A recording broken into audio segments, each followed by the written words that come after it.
In this video, I will show you several simple and interesting techniques for taking your first steps in watercolor. I've prepared many clear and easy to follow instructions so that you can recreate these 3 Christmas illustrations. Let's begin with the first little tree. First, we'll make a simple sketch. Or you can download all the outlines I've prepared for you in the description of this video and trace them. We need to make the top part of the ornament darker, leaving 1 or 2 highlights. And then blend the color downward with a clean, wet brush. Don't worry if your ornaments look a bit uneven. My first one is intentionally crooked. I'll show you how easy it to fix things like that. Next, we move on to filling in the tree itself. I made 3 conditional steps that you can keep in mind as you work. You don't have to draw the same sketch. Simply imagine a triangle and divide it into horizontal sections.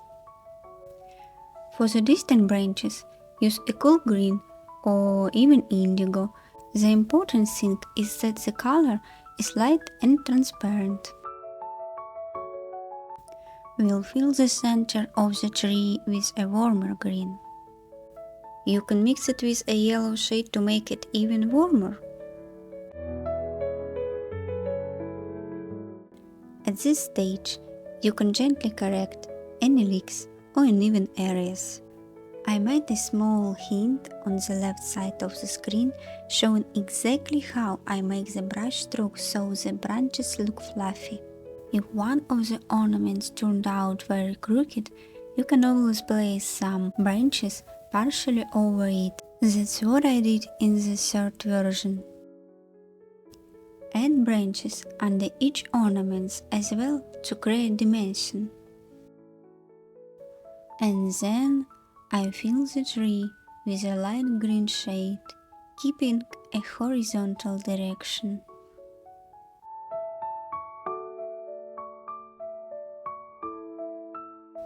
It's time for the star. Take a yellow-orange color, whichever you have in your palette, and fill the star with a single layer, leaving some highlights.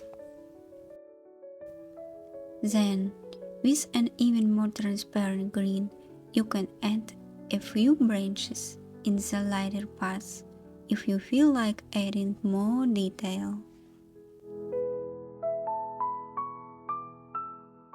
And final touch. Since our ornaments are transparent, let's paint the branches that show through them. Our first vision is complete. Let's move on to the next one. This technique is very simple and fun. Here is well. You can download the sketch and transfer it onto your paper, or you can draw the tree yourself. The snow here resembles little clouds.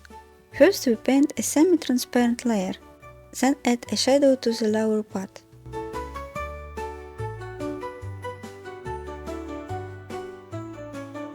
Then we'll fill the whole tree with different shades of green. Using warm tones where the light falls, and cool ones in the shaded areas.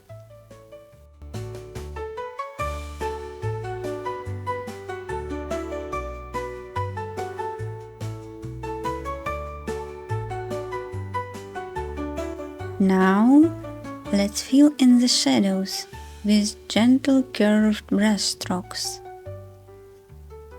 I've added a small hint on the left side of the screen to show how I do it. Yours might look completely different, and that's absolutely fine. The most important thing is to add shadows under the snow and softly define the branches with those rounded strokes.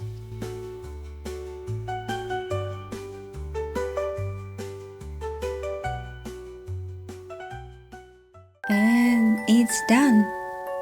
Now we'll make a circle, generously coating the rim of, for example, a cup, and then simply pressing it onto the paper. Now, as quickly as possible, before the watercolor dries, we need to spread the paint.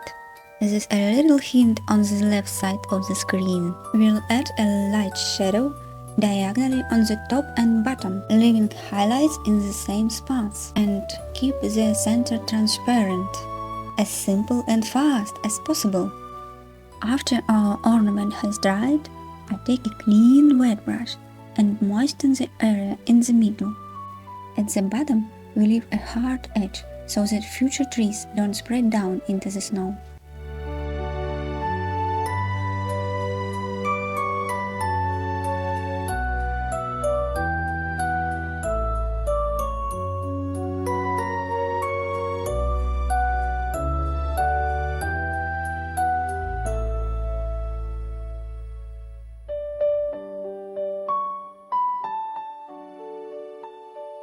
After it's completely dry, we'll paint the tree using the dry on dry technique.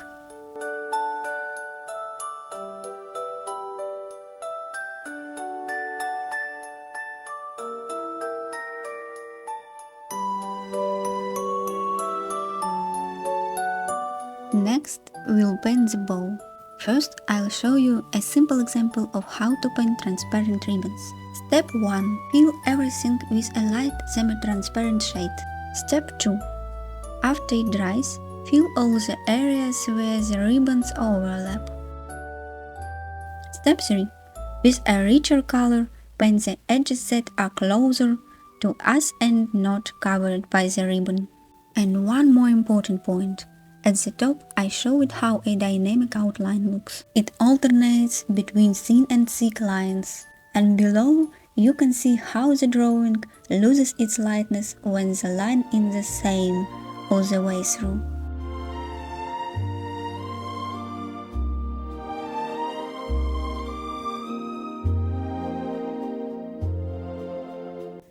Now we're on step 1. We fill the entire bow with a very light color.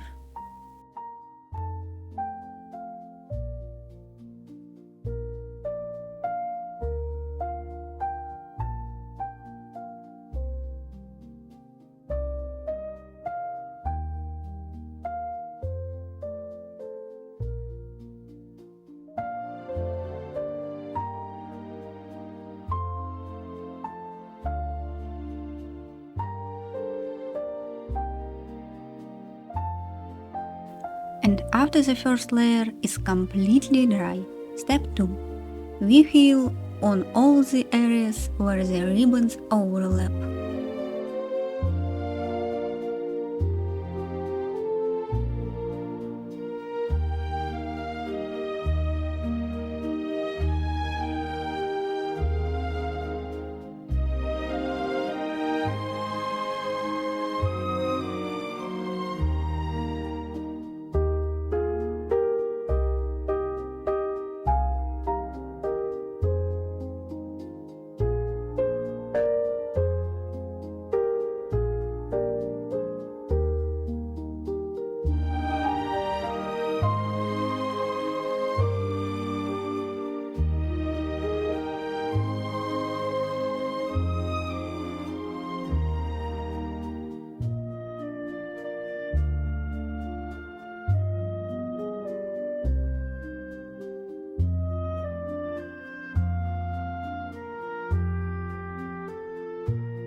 And now step 3. We draw the outline. Remember about the dynamic line.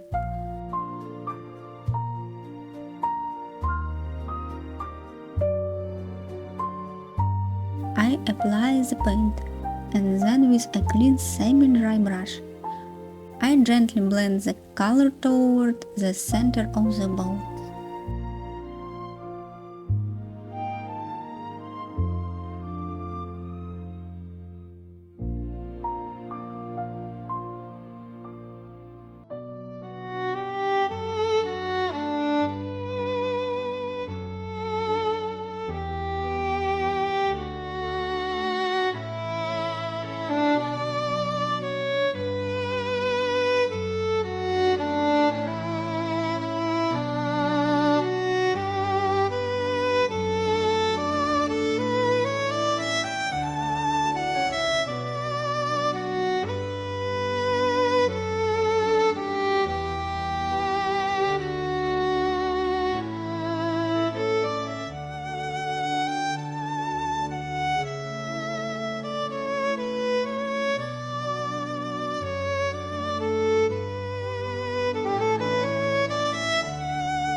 I hope I managed to brighten your day a little and that you learn something new for yourself.